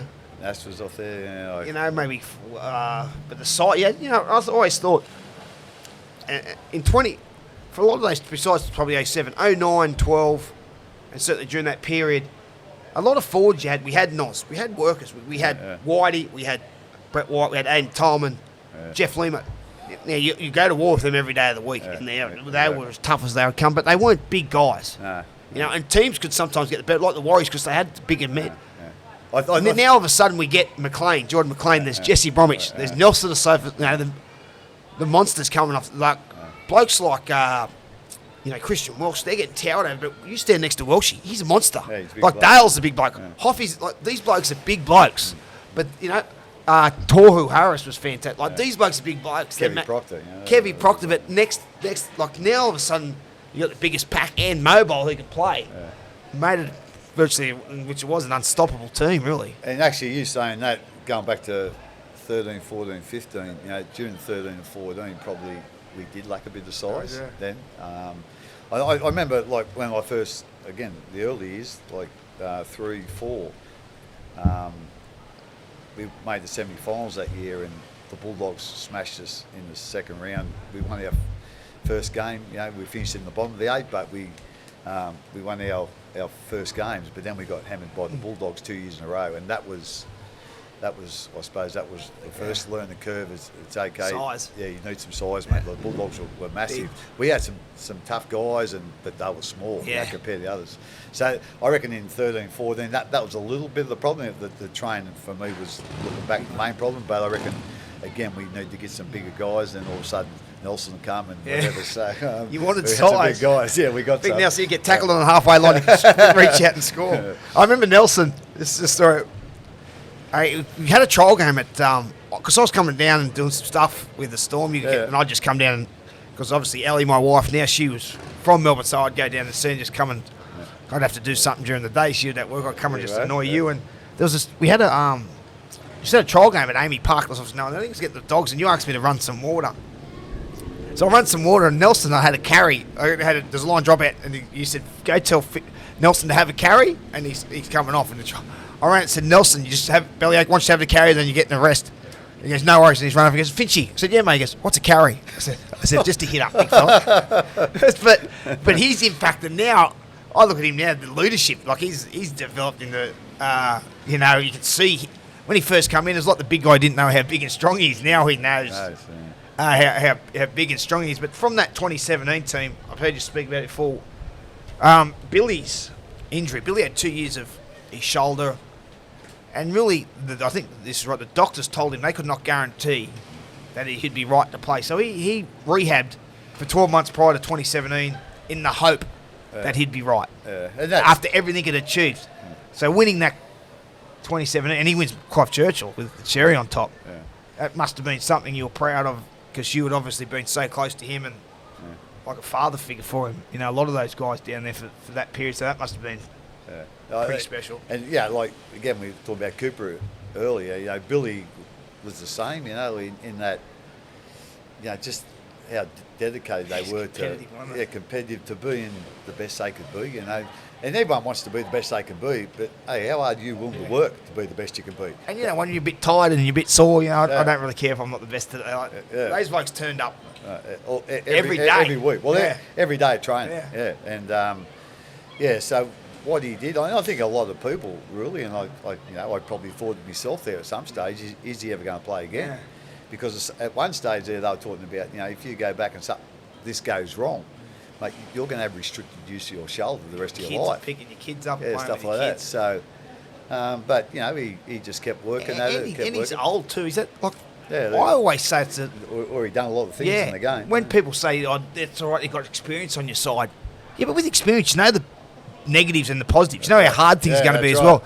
I remember when you're young, you bull it again, you're fearless. So there's an argument to that naivety of let's just take it on. When you're young, I'll drink all weekend, I'll train the hardest, and let's go get them again. And you don't think you can take on the world. When you're older, yes, you're smarter and you know what's in front of you. But you also know it's a bit like I say when you go into the line as a ball player, when you're young, you get smashed up again. You don't care. When you're old, you might be smarter, but you also know this bloke's going to smash me in the back when I pass it. Exactly. Do I want to go right there? So for Billy too, when he's going to face as a young kid, you just think, she'll be right, And he always got bashed up. Yeah. Like all teams, well, most teams, We'd go the after coaches would go after it, and the elbow in the head as they're going to the ground, roughing him up as they're going to the ground, So he didn't probably handle that so much early, but he learnt to, and like you say, he knew it was going to be coming, and especially being out for that long with a shoulder injury, they were going to come after him. Bend his arm up a bit and whatever. So, but like I say, he showed a great deal of that want, as you say, being competitive to want to go in. And then, when he finished in 18, he was satisfied. Okay, I've had my run, and it's time for someone else now. Obviously, 18 you lose against the Chooks, and then in the 19 you get knocked out the week before, and then 2020 you win. This is another incredible stat. You finish top 2 the last 5 seasons. It's just ridiculous. And you've been, I think, in the prelim final. They've played in the last week or the second last week of the season for the last 7 more years, I think, or something like that. That's just which is off the charts. Coming back to your style, which the culture, people use culture, but what the example you set and the culture you've created with the club is amazing. How would you describe your style, or how would you describe your strengths? What do you see as your strengths? Well, I think, when my number one strength is, I work hard, I'm willing to do whatever it needs to be doing to get my job done properly. So, again, And how did you develop these things? Because as you go into a coach, you can, we can all work hard, but how do you? Well, what did you think? I need to be real. This is my thing. I need to be good at this. I need to have this as my standard. These things I need to be the pillars of what my style is. Like I probably, with all due respect, the early years was when I worked really hard. Like the things weren't. The technology has obviously improved a lot since then. And when I first started, I had 1 assistant coach. Now I've got 3. And the old VCR recording the tapes, that sort of stuff. So with the coaches we got now, we've all got our responsibilities of this area. Okay, that's what I look after. And then we all get to, we don't just. It's just not singular there. Like we get together and talk about things and whatever, and then everyone sort of comes under me. What we're thinking here, what we're going to present there, whatever. So that's basic. But we've all got our own areas, and obviously with the players that we've had over, the last 20 years, sometimes we'll run things past our leaders as well. So part of that is I've got my job as the head coach to make sure I'm sort of over everything, but I've got a couple of little areas that are mine as well. So I need to make sure I get the right information to start with, and then what information do they need to know, and how am I going to present it to them?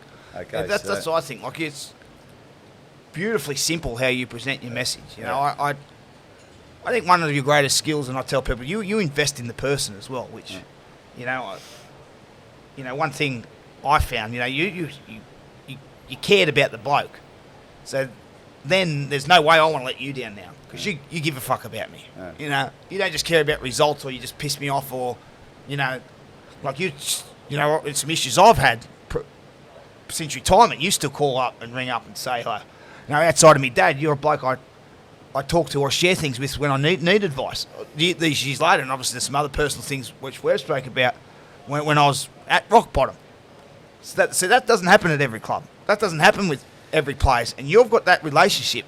Will Chambers, when he left, when he said his presentation at the presentation night, he cries when he speaks about the impact you've had on his life. And I know you've got a lot of those important relationships with the players.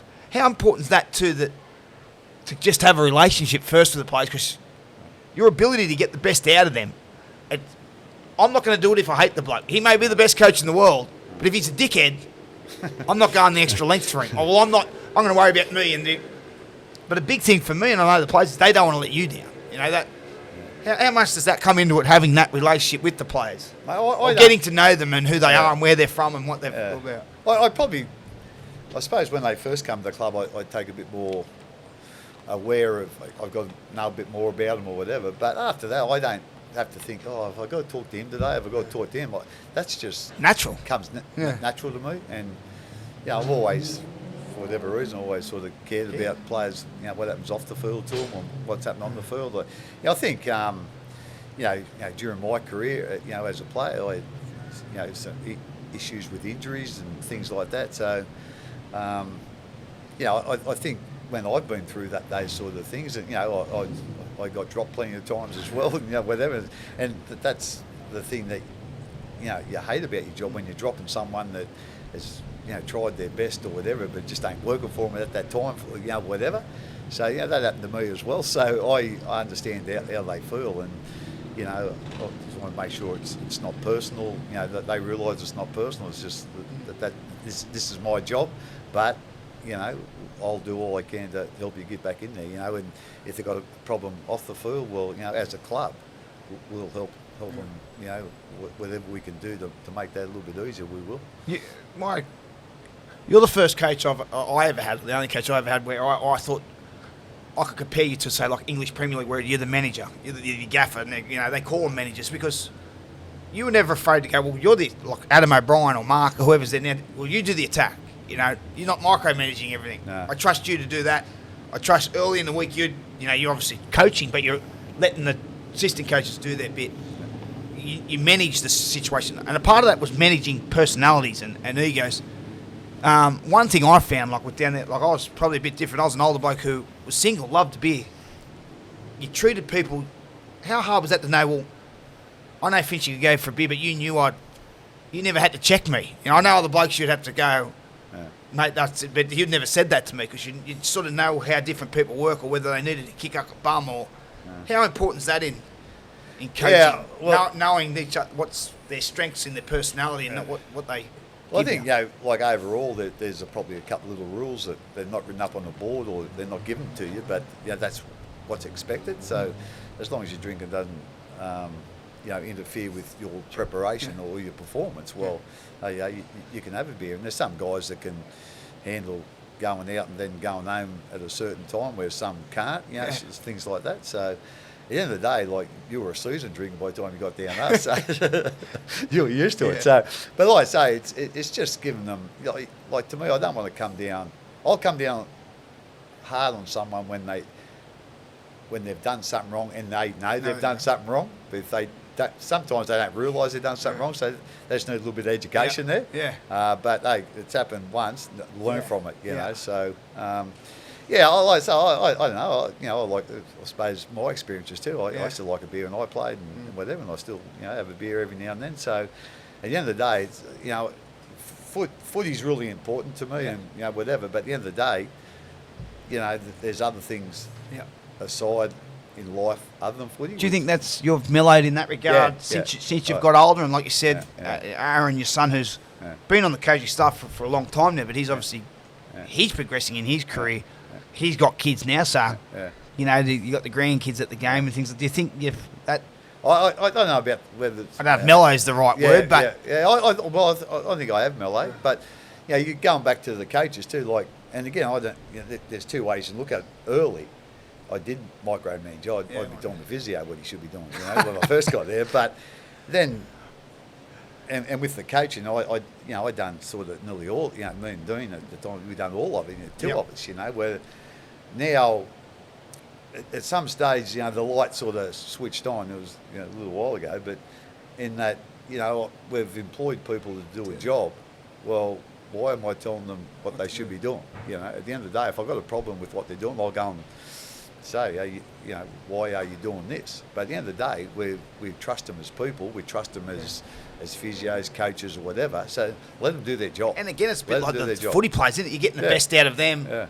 If you're over their shoulder the whole time, you trust them and invest in them and give them some confidence. And I think young players probably, again, pick their personalities a little bit, what you're saying, but at some stage they've got to learn learn about their game themselves. Yep.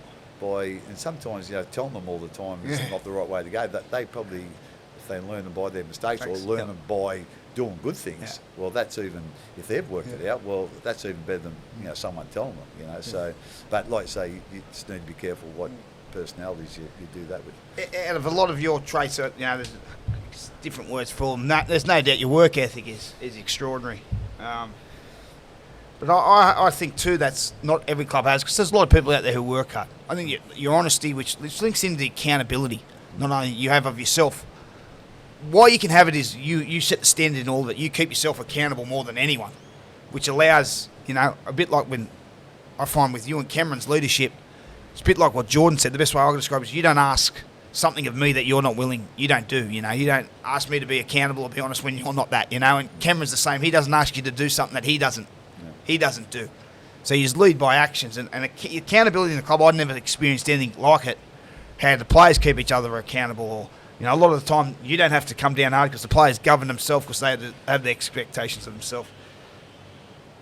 And not every club does that. And it's quite hard and it can be quite uncomfortable with that. When did you start knowing? Because I find one thing great with you, Bellyache, is the trademarks or standards you have in the team are all effort things. So it doesn't matter if you're Cameron Smith or you're having your first game. If you don't achieve the goal, it's only through lack of effort. And when you're sitting there in a post-game review, and you didn't achieve your goal, and you're sitting there with the senior players go, why didn't you achieve it? The only way you couldn't achieve it is through lack of effort.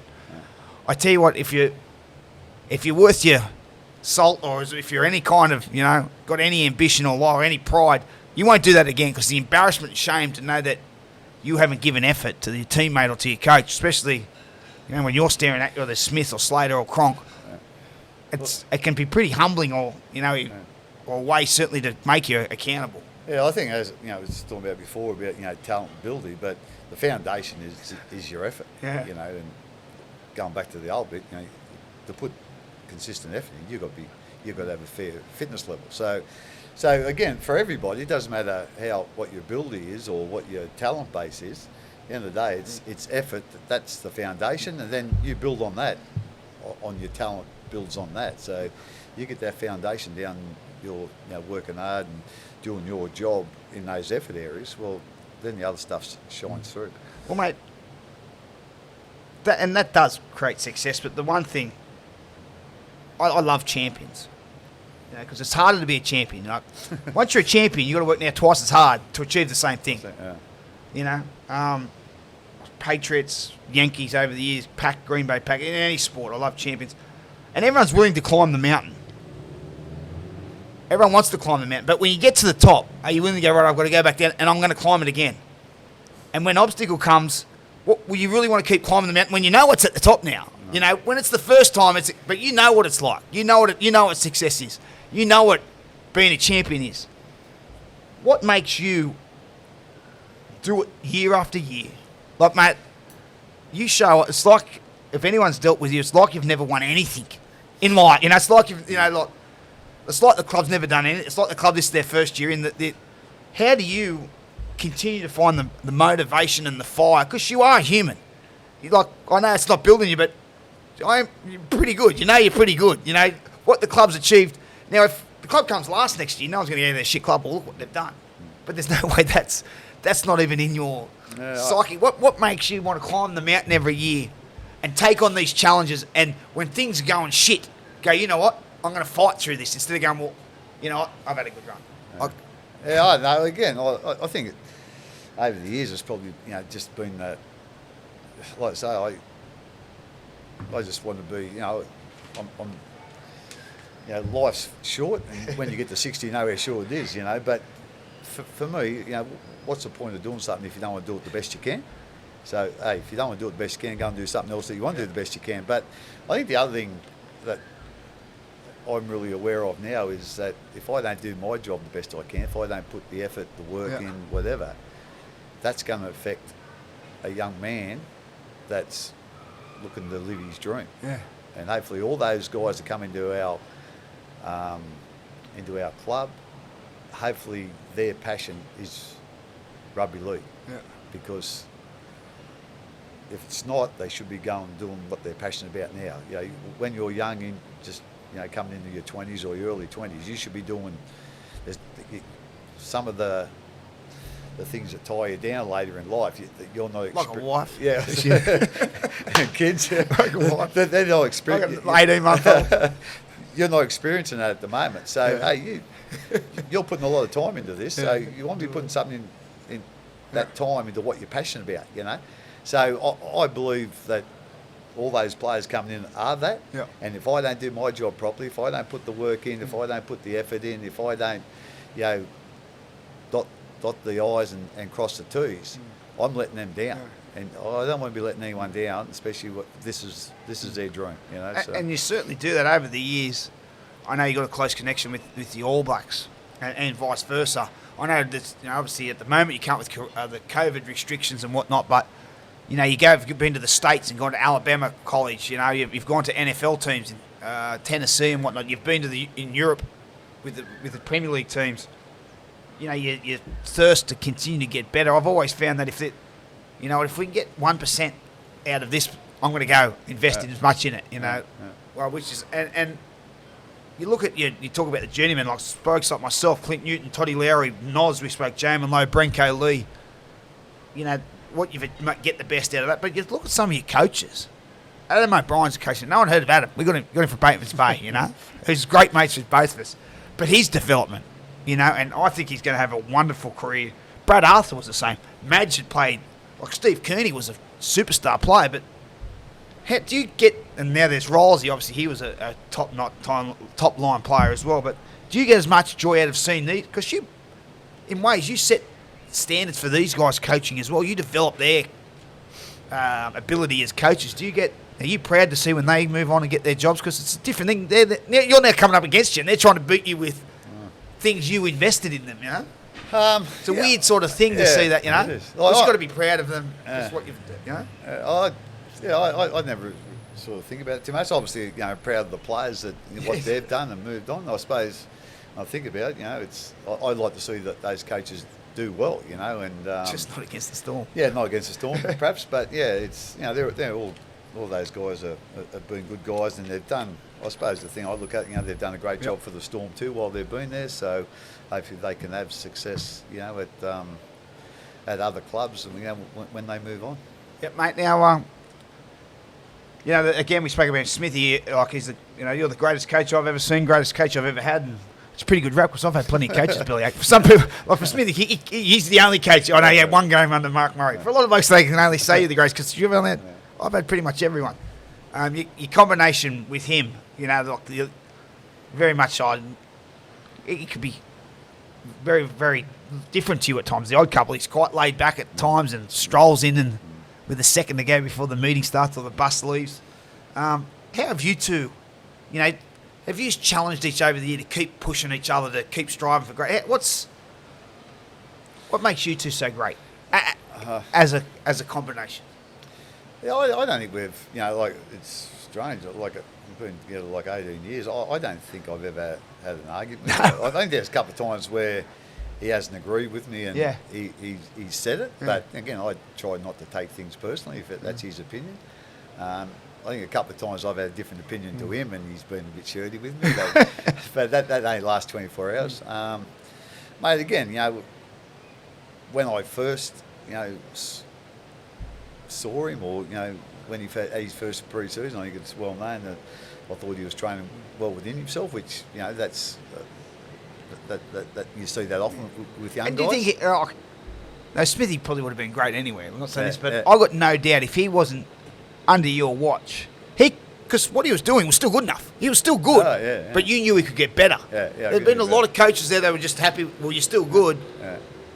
Because maybe earlier, I think, when you talk about his leadership, he needed to kick up the arse or to say, you can do better than what you're doing. That's right. And I think that was in all areas, like I say. But, mate, it's I know, we're a lot different in ages, but, I think we've developed into good mates, He's seen my grandkids come along. I've seen his kids come along, and you probably have grandkids by the time you retire if he makes this. Probably, But like I say, I don't know what what the reason is. We've gone on so well. Like I say, we've hardly had a disagreement at all in the 18 years, and it's a fairly competitive field that we're in. But certainly, he's made my job a lot easier with his leadership, and probably even more than that is his knowledge of the game. Like as coaches, you're seeing it all, but as players, you see it because you're out there, but you feel it as well. So I think those guys that know the game real well and they're in that situation, they're your best coaches anyway, because they've got great knowledge of the game and situations, but they not only are they seeing it close up, they're feeling it. And What was he like to have? Like when I was down there at the Storm, I was older than Smithy, so I come down. I'm 28, 29, so he's a couple of years younger, But we're similar in terms, we're footy heads. We're not great athletes, but we love our footy and great. But for the feeling you give me, if I look at the change room, and number 9's putting his jumper on, we got a chance today. We're a chance today because number 9's getting ready. Does he provide that same feeling and confidence for a coach as he does for, and I was an older bloke, what he does for the whole change room? Well, for me, he's always sort of, he hasn't missed many games at all. I suppose when he hasn't been there, I'd probably be thinking, what chance are we today, or what chance are we without him? But like I say, it's he's been wonderfully resilient. Durable, mentally tough, especially with the role that he plays and the position that he plays. So, but I've never, I don't say I feel more comfortable. I reckon a couple of times next year, if he doesn't end up playing, that he'll. I'll probably be thinking at some stage, I wish Smithy was here today. But but like I say, he's been he's been a wonderful player, but a wonderful person for our club and for our game. And that's what at the moment, we're very close to Smithy, both of us, and you hear some fucking shit written about him in terms of being mate. You could not get a more selfless bloke. Exactly. The rubbish, how someone can report it who's not in their day-to-day is beyond me, but that's what they do. Mate, you've never been a more selfless bloke. I remember my first time down there, he came up to me and go, he would invite me over, I was a single bloke, over to dinner with his kids. Probably someone to look after his kids. I play with his kids more than him, but he'd ask me about, when I was first down there, about what my opinion was, how we should take on a team.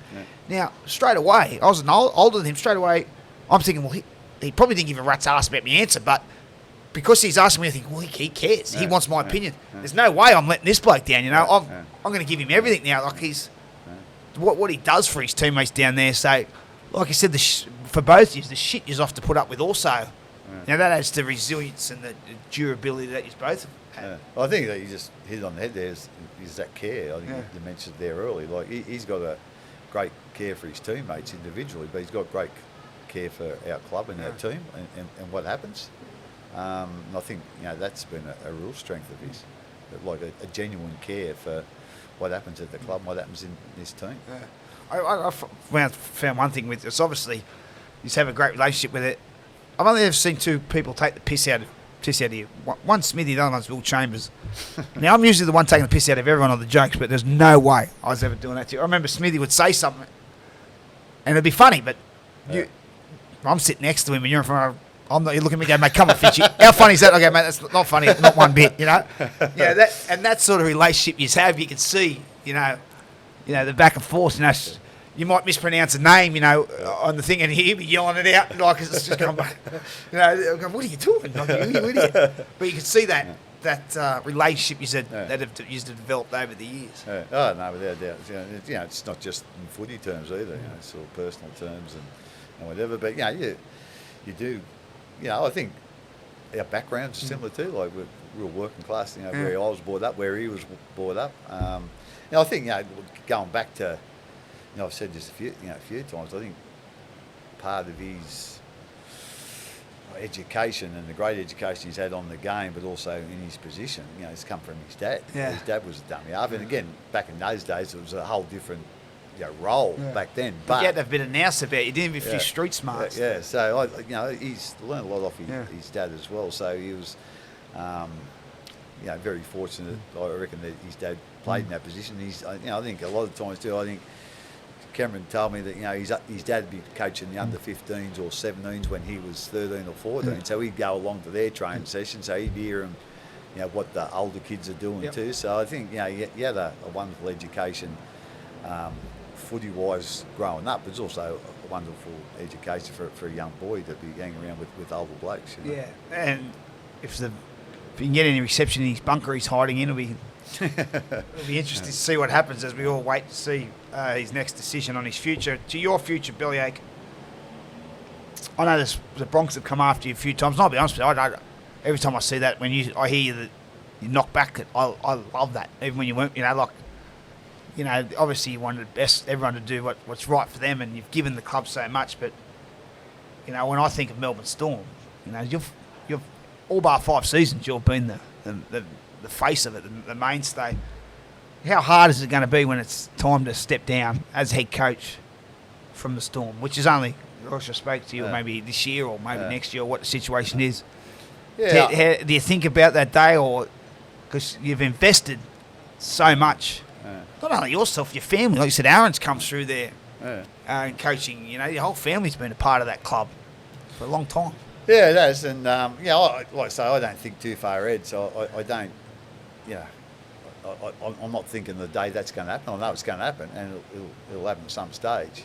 So it'll be reasonably tough, I suppose. But at the end of the day, it's life moves on, and we all move on, or not all move on, but we move on at times. And I look back, and hopefully, I've got a lot of enjoyment out of it too. There's been a few headaches at times, but there's the enjoyment and what I've got out of the experience of being at the Storm. The good far outweighs the bad. So I'll be forever grateful to the club, but be ever grateful for John Rubbo for getting me down there, and it's an experience. Living in an area that's not rugby league strong sport-wise, so that's been an education. Certainly got a itself place as in well. the town now, but there's no doubt about that. Yeah, I think we have, but like I say, it'll happen at some stage, Finchy, and hopefully I'll be looked at as done a reasonable job down there. Okay. I think it was okay. Yeah, we'll give you a pass mark, just. How are we going to handle with that step back? Because, like I said, your appetite for work, but even the way you train, like in terms of in the gym, you push yourself quite hard. How's that going to be when you take that step back? Well, I know you invest in your family, you got the grandkids.